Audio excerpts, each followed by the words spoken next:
This program is part of our series, Be the Change, Inclusion, Diversity, Equity, and Anti-Racism. Be the Change events build collective understanding of systemic racism, elevate the voices and stories of Black, Indigenous, and people of color, and inspire our communities to be the change.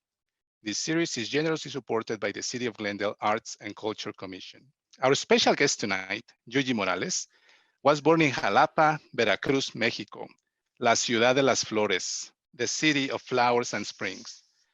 Yuyi migrated to the United States in 1994, and she is now the author and illustrator of many children's books, including the New York Times bestseller, Dreamers, Soñadores, Niño Wrestles the World, and she's a 6-time winner of the Pura Belpré Medal for outstanding work of literature for children that best portrays, affirms, and celebrates the Latino cultural experience.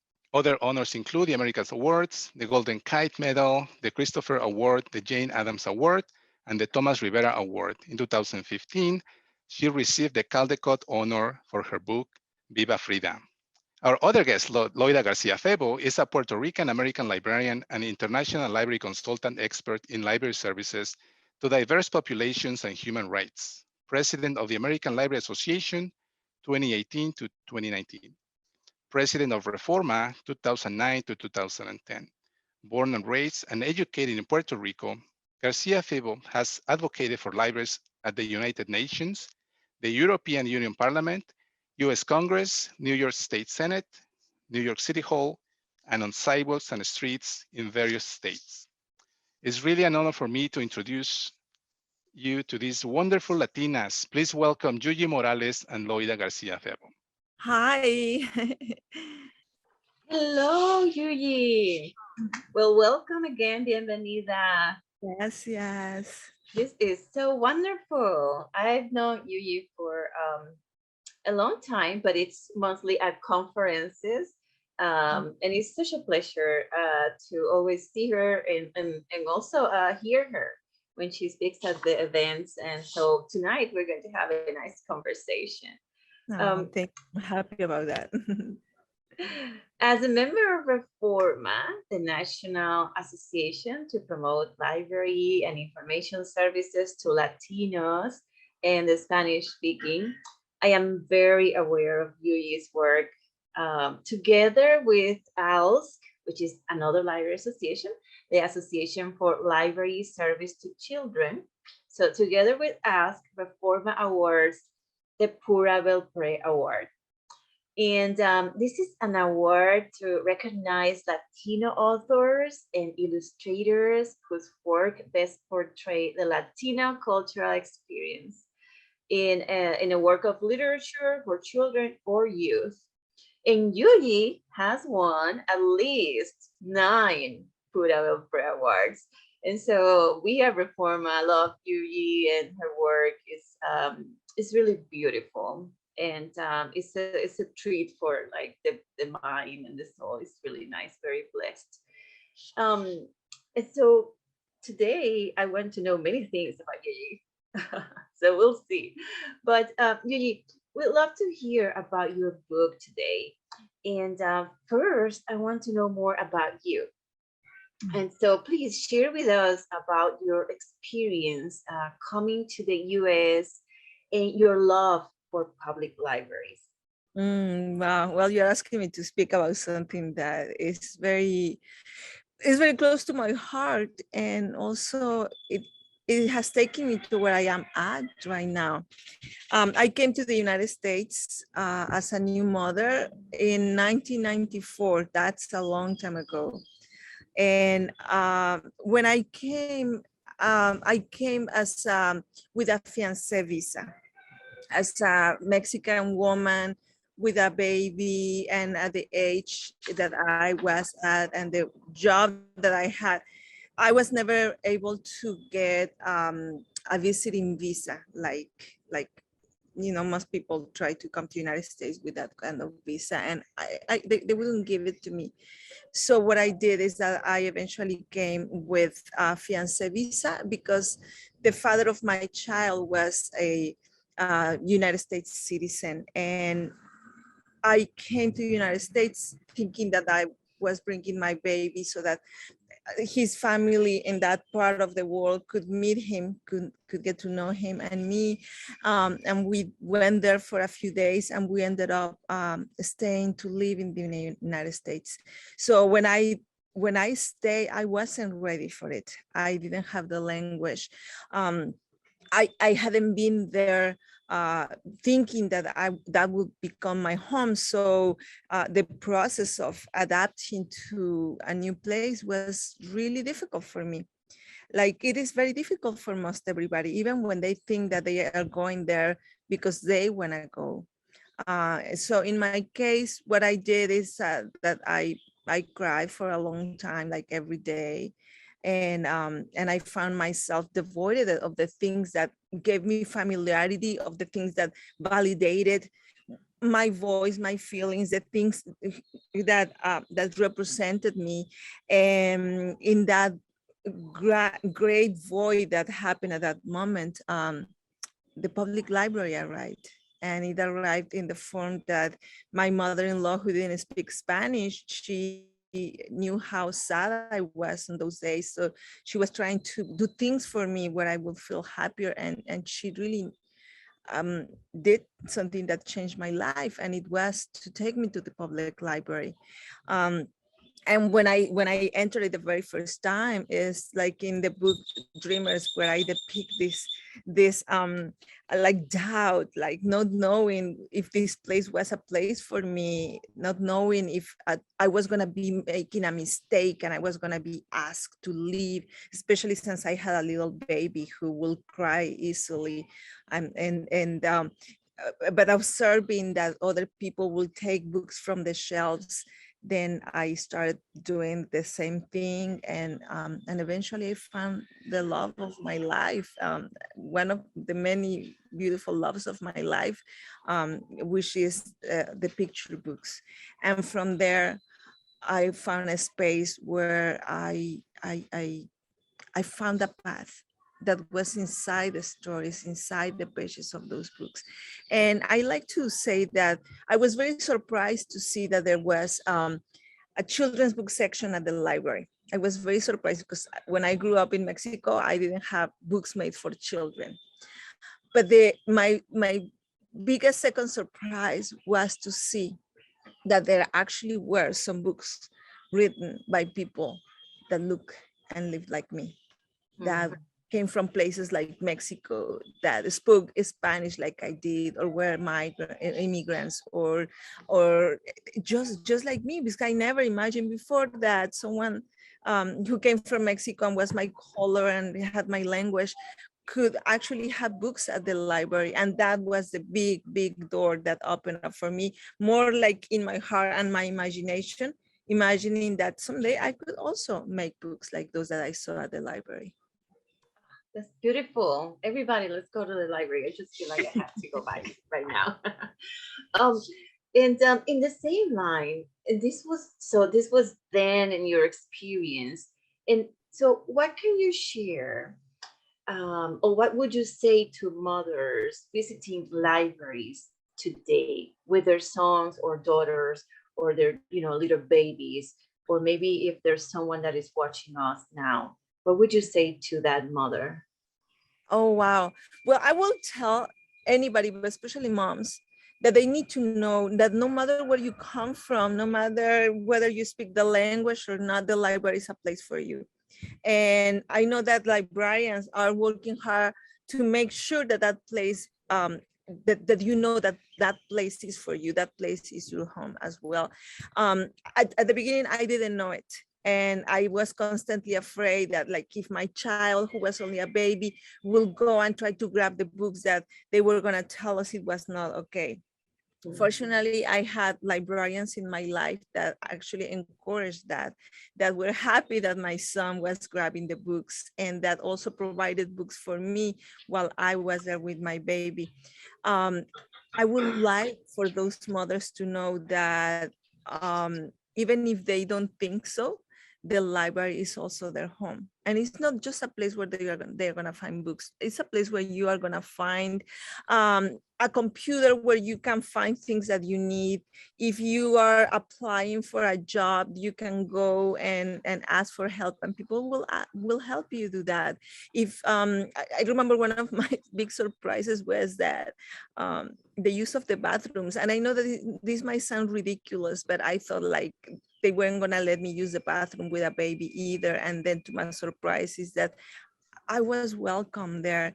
And I will encourage any moms to go, and usually libraries, at the library, at the children's book section, they have baskets with books for babies where they can go and start their journey inside of the library. And then you will realize what books your baby likes. And if your child has an interest, in my case, my son was very interested in fire trucks and firefighters, and also astronauts. And I will go there, and together we will start looking into the shelves.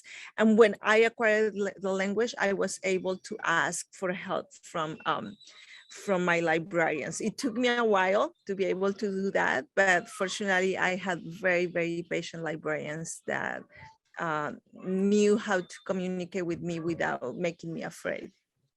Yes, yes, wonderful ambassador for libraries.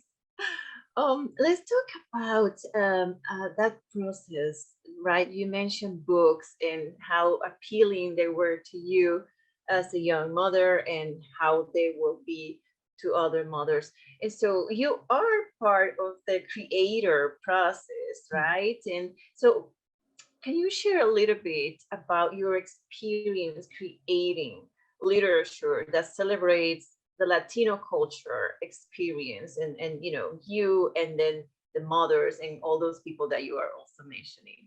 Yeah, when I started making my books, I was homesick. I was still crying constantly, thinking about the things that I didn't have with me.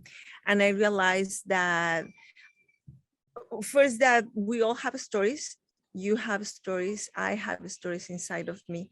And when I saw picture books, then I realized that that could be a place where I could tell my stories. I could put my voice in something that was like the format of the picture books. For me, it wasn't like I'm gonna publish a book. What I thought is I'm gonna learn how to make books and put the stories inside pages, just like the ones I see inside these books. And it was a journey. It was a journey of learning. Actually, I found a lot of books at the library that helped me with figuring out how you make a book, how you make a booklet, how I could put some illustrations there. I copied a lot. And for me, I wanted to have a story that I could tell my child, because I knew that my child wasn't going to be able to be with grandma, with abuela, more like abuela, abuelo, tíos, tías, and people who will give him those stories. So I wanted to bring to those stories those things that that I missed. Mostly my first books, like my first book that I wrote and illustrated was Just a Minute, a Trickster Tale and Counting Book. And it's the story of a grandmother who wakes up one morning and finds a skeleton waiting for her at the door. And the skeleton tells her that it is time for her to go with him. And this grandmother says, yeah, I'm gonna go with you, but I have just one house to sweep. And then I have 2 pots of tea to boil, and I have 3 this. And she continues counting up until you find out that she's delaying her departure because she's celebrating her birthday party. She's making her own birthday party. To me, that was an opportunity to bring into that book those things that I didn't have with me at that moment. I was missing the colors of the place where I used to be in Mexico. So I put those colors inside of the book. I miss the food. So I put beans and frijoles and tamales and tortillas in those in that story. I missed having our birthday party and have las mañanitas sing to us, and the piñatas and the cake. So I put that in my book. And then also it was an offering for my child, so that he could learn those things, he could be surrounded by those things, even though they were in a book. In books we do that, we put those things that we want to experience, that we can want to live, that we want to practice, that we want to learn, that we are curious about. And I've been doing those things also when I go and read books that are not necessarily made by me, but there are many authors and illustrators who are doing wonderful books to which I can relate, and many other children can relate. When I go and I read them, I feel myself at home. And I think that while the reason why I make books, or the stories that I tell, keeps changing, because I've been making books for a long time now. And I'm not making any more books about being homesick, because now I am at home. Now I am back in Mexico, and I am a constant immigrant. I go back and forth. So now the dreams that I have and the things that I want in my life are different. So my books are also changing. And the reason why I make them, and why I explore in those books has changed as well. And nowadays they do have to, they are a blending, they are a weaving of those things that are part of my growing up, but they are also, they get together with the things that I'm learning right now, or even the things that I'm concerned about, or the things that I would like to know and dialogue more about as well. That is such a beautiful way of explaining to us all that process, because things change, evolve. And so your books can tell sort of like that story too.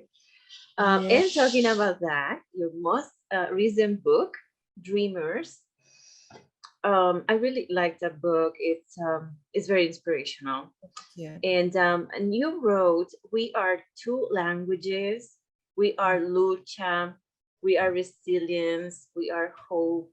And I found a book review, and the book review says the book beautifully describes what it's like to become a creative being in two languages, and to learn to love in both. And I saw myself there a little bit, because I am a being that lives in two languages as well. So can you tell us more about that for those people that don't know the book yet? Sure. To me, that last part of Dreamers is super important. The page before says, one day we are going to become something we haven't even yet imagined. But right now we are. And it says all of that. We are resilience, we are stories, we are two languages, we are hope, we are soñadores, dreamers of the world. And to me, that part of the book was important, because I really wanted to touch into the image that we have of immigrants. Usually when you think of immigrants, and you are not an immigrant, when you see immigrants from outside, we usually tend to see them, especially in the United States, as people who have very little, but they have come to a place like the United States because now they will have something they didn't have before. And especially for children, we are expecting those children to now be able to develop and become like productive people. And so we are asking them to transform in something that they weren't before, and now they are going to be able to do it. So there is this sense of, when we extend the hand for people to come to our country, it seems like we are doing some kind of charity to someone who's lacking something. So for me, that part of the book wanted to point at this truth, which is that we might be transforming, and children and immigrants might become something else that we are not imagining yet. But that doesn't mean that we are not already plenty, because we are plenty. We are so much. We are dreamers. We are resilience. We are two languages. So when an immigrant comes into a place like the United States, we are bringing our wholesomeness. We are already complete. We are just coming into a place and where we can join hands with the people who are already living in this place. And then we can start working into transforming what we need to transform. But for me, that part of the book, it was important for me to sing almost that we are all of those things already, and even more.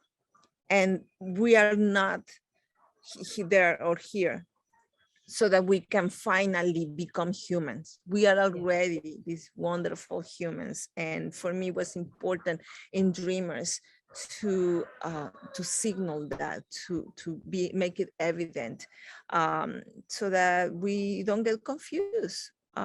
Even people like us, immigrants, I know, because for my first years in the United States, I always thought of myself as insufficient. I always thought of myself as coming with almost nothing. And then I realized, as I kept living there and I recounted my story many times, that whenever I say, oh, I came to the United States with nothing, that I was wrong, that was not the truth. I came to the United States with a lot.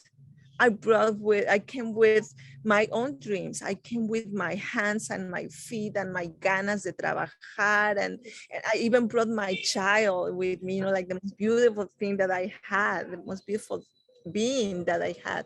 And I came bringing all of those gifts. So that part of Dreamers, that we are already so much and plenty, was important for me to have it there.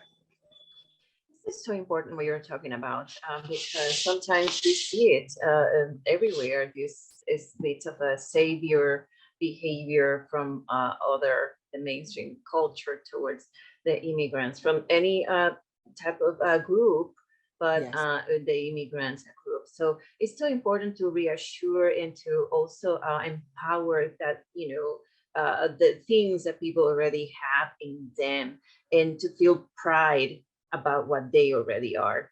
So it's very important. And so you also write about these things, about the fears and hopes and the dreams that come along with immigrating to a new place.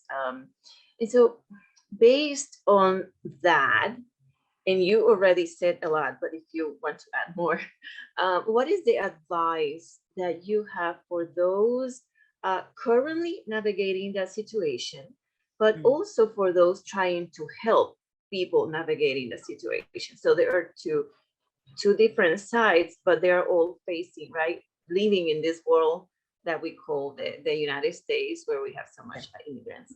Yeah, absolutely. Well, I think that first of all, we need a change of perception of who an immigrant is, and what is our role into receiving immigrants. That we also need to change how we perceive that, because mostly it operates from a place of um, like say, like just like that, of superiority. When we think that we have something that other people don't have, and we are gonna help, whether we like it or not, that gives a hierarchy. So it puts some people in one place and the other one in another place. We are not at the same level. We are not seeing each other at the same level. And that is something that hurts people who are arriving to the United States, but it also hurts us, because then we are not open to also receiving from the other person, to realizing how much we will receive from someone that is coming into the United States. So I think that people who receive immigrants, who are open to receiving immigrants, they should know, first of all, that most immigration is forced immigration. That people who want to visit the world and open up their eyes to new things, they don't necessarily migrate. they usually just go and visit and will go back or will go to another place. But people who migrate, they are doing it because mostly their conditions on the place where they are at are such that they feel forced to move to a new place. And so most immigrants that come to a place like the United States, also, we are heartbroken. A lot of us are leaving places, family, and things that we love, that we adore. And we are moving because of our circumstances. But when we move, a big part of our heart stays there. So someone who receives an immigrant should know that most immigrants are heartbroken, and as happy as they might be of being received in this new place, um, they should know that in our countries, there are also beauty that is left behind and love that is left behind, and that the places that we live, um, they also are part of this beautiful planet. you know uh, One of the things that I would really love to do without is this idea that the United States is the #1 place where everybody wants to come. If there is a #1 place, then does that mean that the place where I'm at right now and all the places where we are born are second, third, fourth, fifth, or I don't know what place? And I don't believe in rating places as I don't believe in rating people. So let's be careful with that, so that when we receive someone, we do it as equals, knowing that we are giving and we are receiving, all of us. We need to have those conversations. We need to expand on them because they are a bit in the abstract or aspirational in terms of, the tangible stuff that we kind of preach all the time in this country, right, in the US. But we need to expand because that can change the view of those that are moving here because they have reasons and because they're coming from an already beautiful place rich with different resources. And so that can impact policy, that can impact the procedures, rules. I mean, it's not, I don't see that as a light thing. I think it can have a huge potential. But these days, people are just involved in so many other things, like one crisis to the other crisis, and don't pay attention to these other really important aspects of life and of human beings. I think we are up to our time. This is incredible. It's just flew so fast. And we are now moving to Q&A. Okay, there is a question. Yuyi, how do you celebrate Day of the Dead? Oh, well, well, here in Mexico, I make an altar. So I need to say that I didn't grow up making altars or celebrating the Day of the Dead, even though I grew up here in Mexico, because the Day of the Dead, even though now is widely celebrated by anybody, when I was growing up, it was a Catholic tradition. It was a celebration that was tied to the church. And I somehow I managed to be part of a family who wasn't Catholic at the time where everybody was. So my mother will not make an altar, but all of our friends and other families, they will make food, tamales, and they will invite us. They will make bread as well. And can you hear all those noises? I'm surrounded by birds and insects. You probably can hear them. It's beautiful. Yeah. And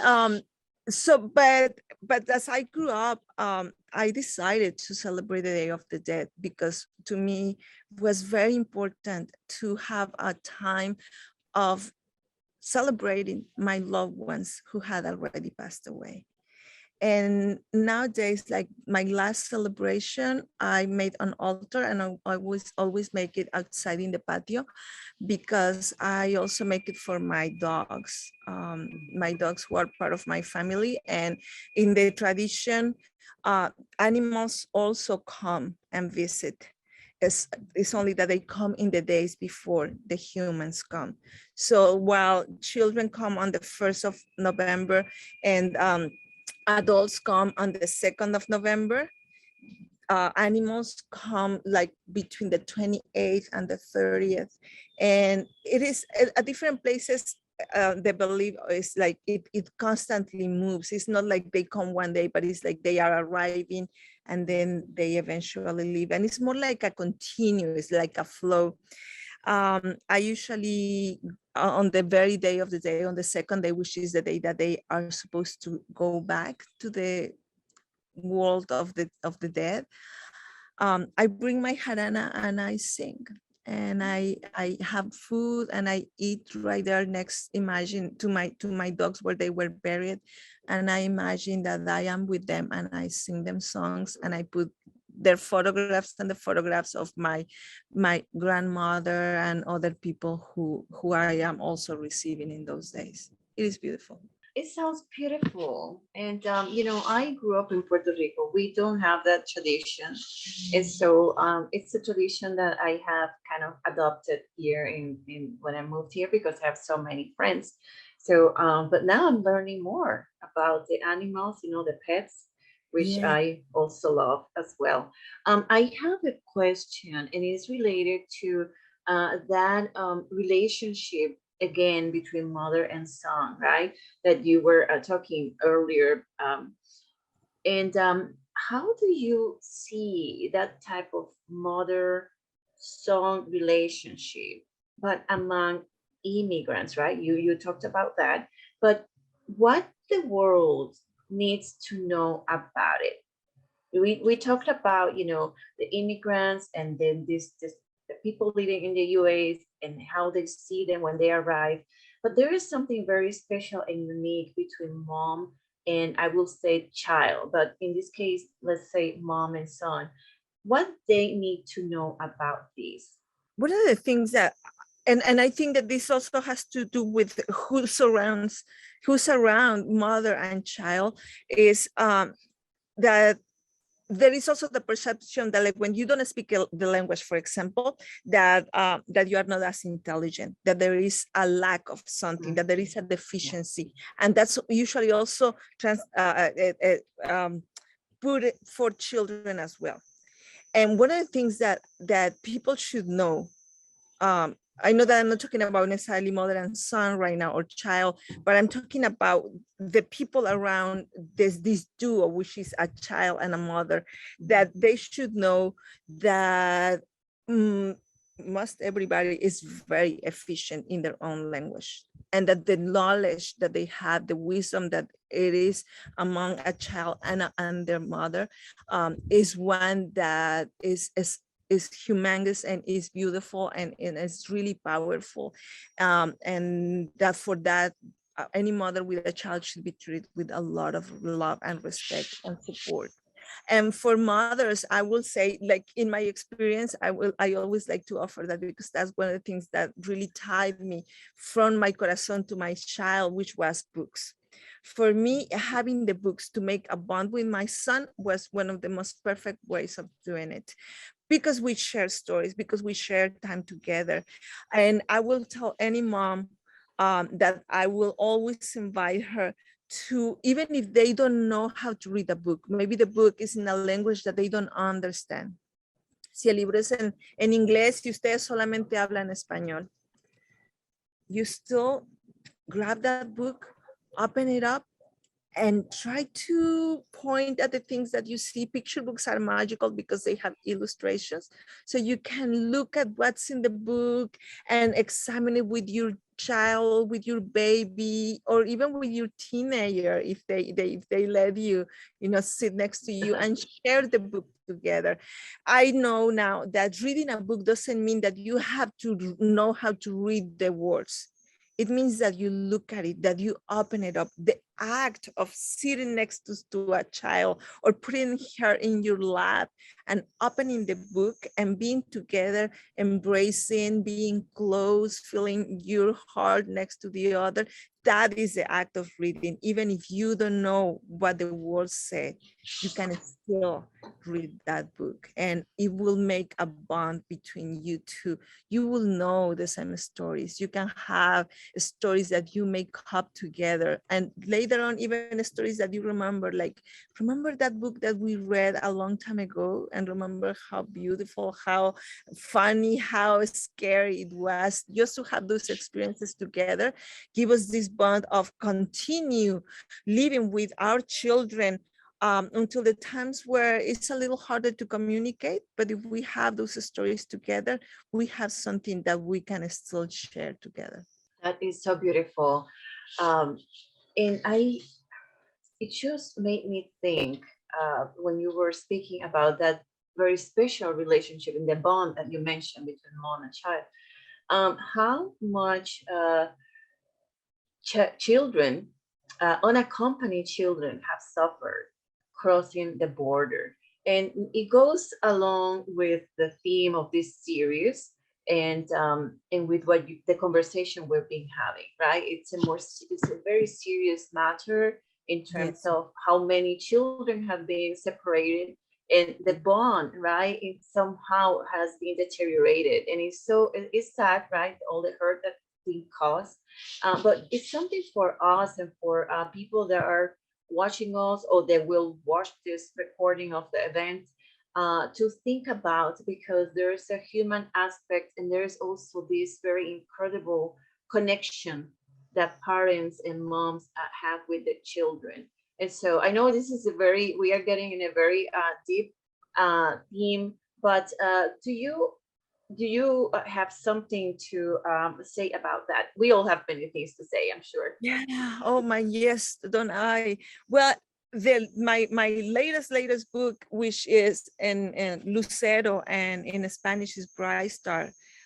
I do explore exactly what you are asking me. So what happened with a child who is at the border, who is in a journey, and then something happened to them, whether they are separated, whether they are put in detention, separated from their families, or the only people that they know. And when I was making this book, I was wondering and asking everywhere, when something happens to you that feels irreparable, how do you heal that? And I was asking that because I could not imagine how I make books for children, how I could speak to a child and that has gone through something as terrible as that, as being at the border, being separated, being in detention, and tell them that one day they are gonna be fine, that they are going to be okay again. They are going to be happy, productive. They are going to find their mom, their dad. I don't know. And I feel like I don't know what kind of books I'm going to make now that don't lie about what's happening.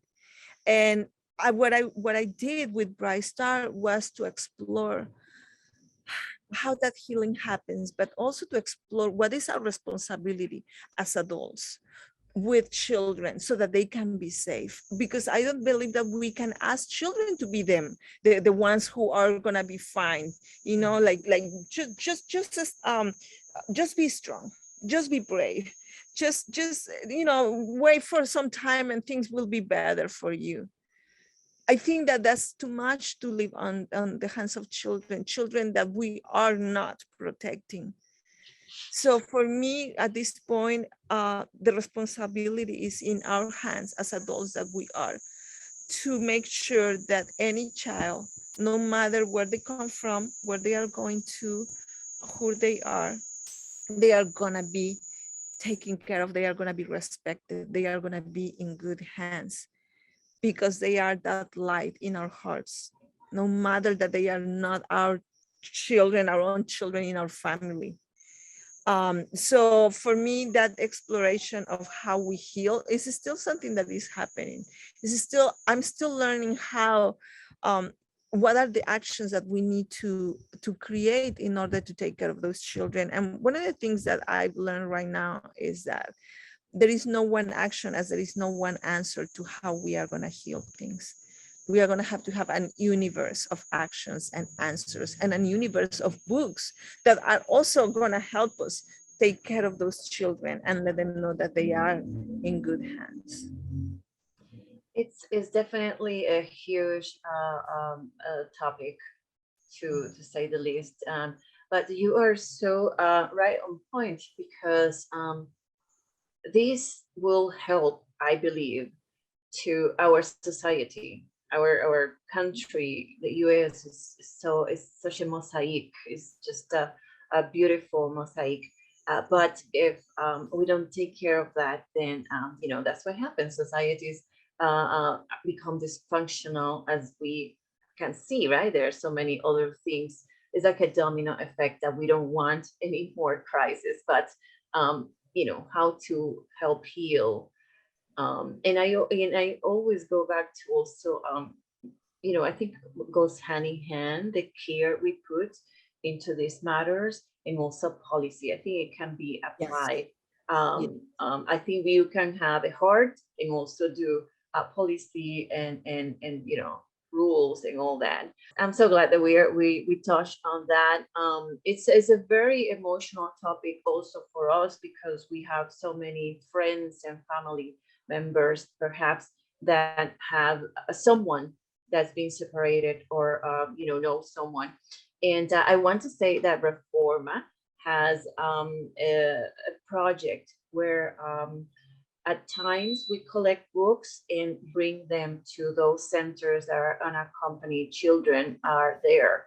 And it's tough work, because sometimes they cannot go inside; they have to send the books, and so it's tough work that librarians are doing. But hopefully, it's contributing to that process of trying to heal, which is very complex, as Yuyi mentioned. Um, we're going to move from that topic, which I know we can talk about that for a long time, unfortunately, because they have so many aspects.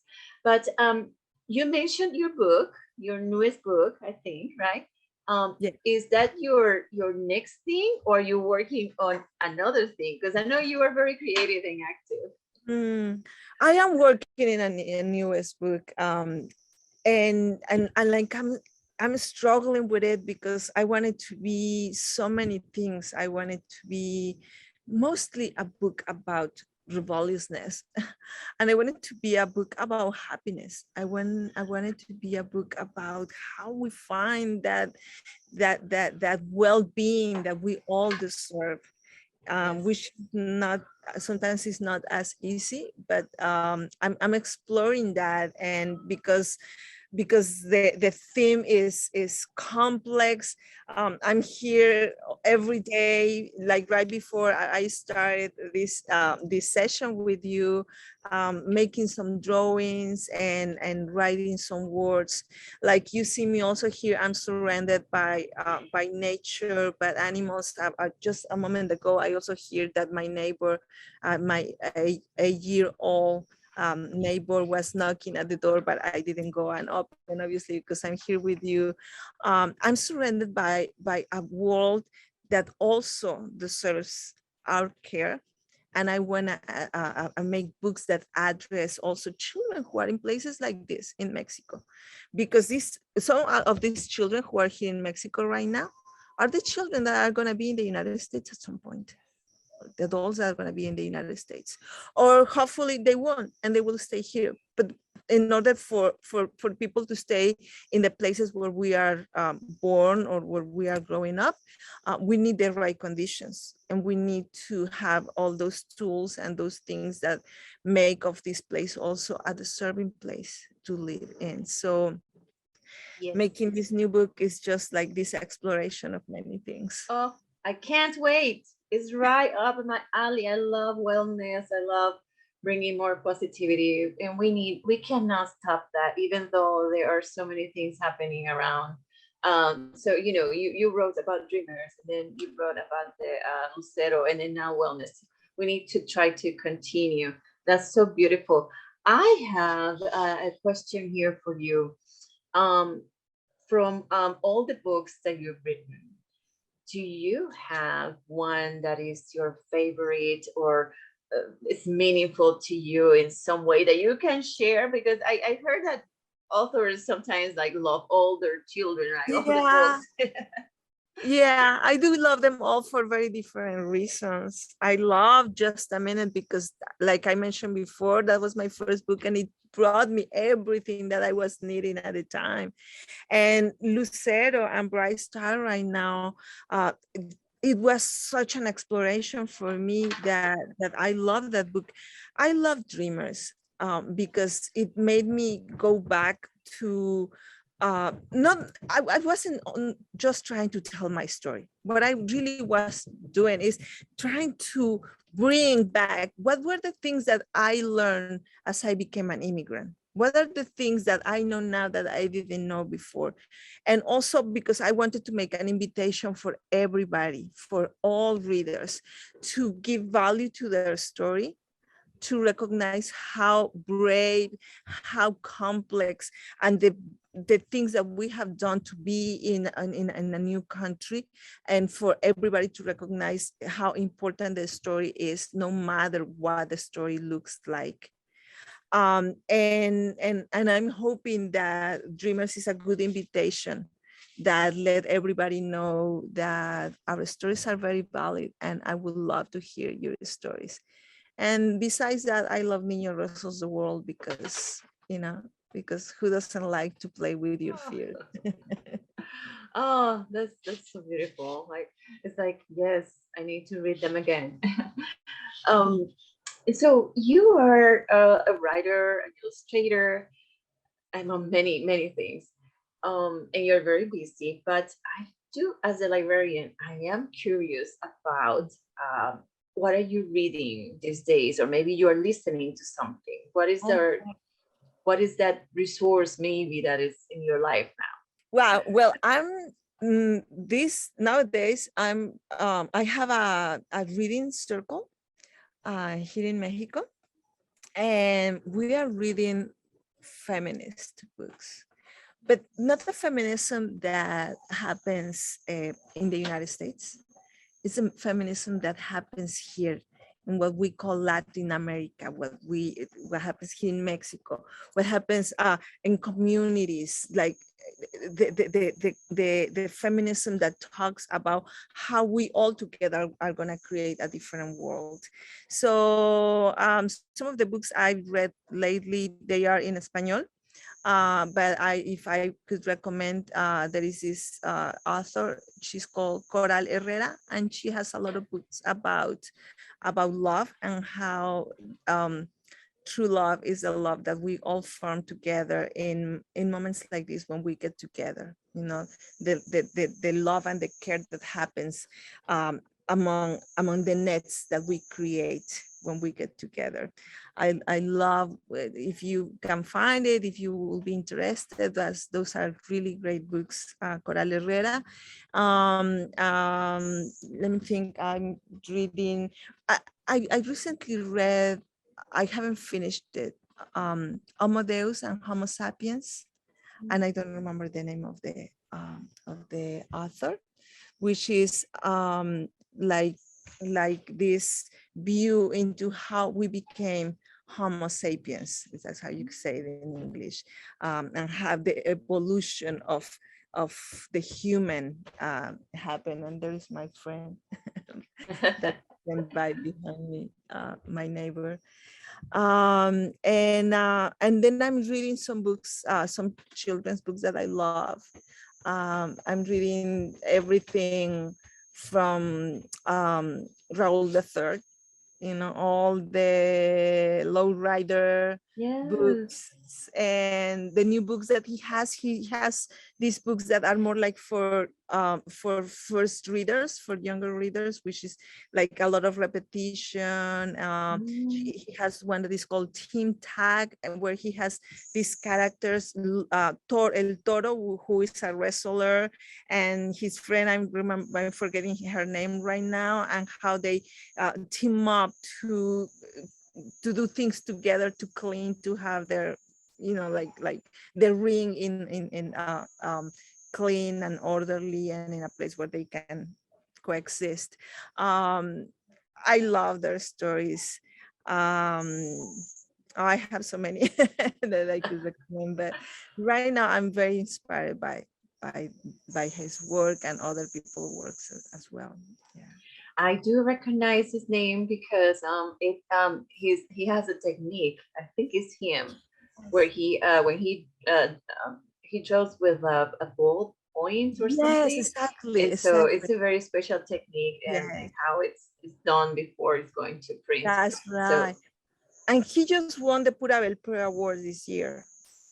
he has So, he has one, I think a couple at least, because I oh remember yes. from past ceremonies. So yes, for our listeners, you have some recommendations there too. Okay. So we are getting close to really ending now, right? Before it was the conversation, and now we have more questions. But I wanted to ask, during the pandemic, right? It seems that you stayed very active. And so here, there are some people are curious to see, to know, what did you do during the pandemic? Because it was this time, right? We were home and we were trying to connect with the world. And so, what someone like you, so active and creative, did? Wow. Well, I made my book Bright Star. I made it during the first year of the pandemic. So, like, I started making the illustrations of the book on March 13th when I came back. I was in New York.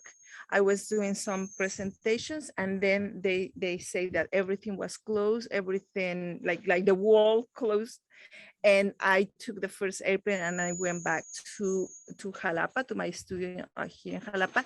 And what I did is I already had the green light from my editor to make the illustrations for Bright Star. So that took me the rest of the year to finish. And when I finished those illustrations, because I was so immersed in the book, in the illustrations, that I didn't really notice that outside things had changed. When I'm making a book, I'm so immersed that even with a pandemic, I'm still sometimes in my pajamas working every day from like dawn until midnight at least. And so I was doing that, but when I finished the book, I realized that outside the connections were lost, that I could not visit my friends or my family anymore, that if someone came to visit me, sometimes we talked from the balcony of my house, and with the distance, and we could not hug each other again. And one of the things that I did is I tended a net, like I threw a net, and I say I really wanna learn how to connect again with people from this place when we are at. So one of the things that happened is that I started getting together with other women, with collectives of women, and taking the precautions that we had at hand, which was like wearing masks as event, or having distance, or eventually also getting my vaccinations.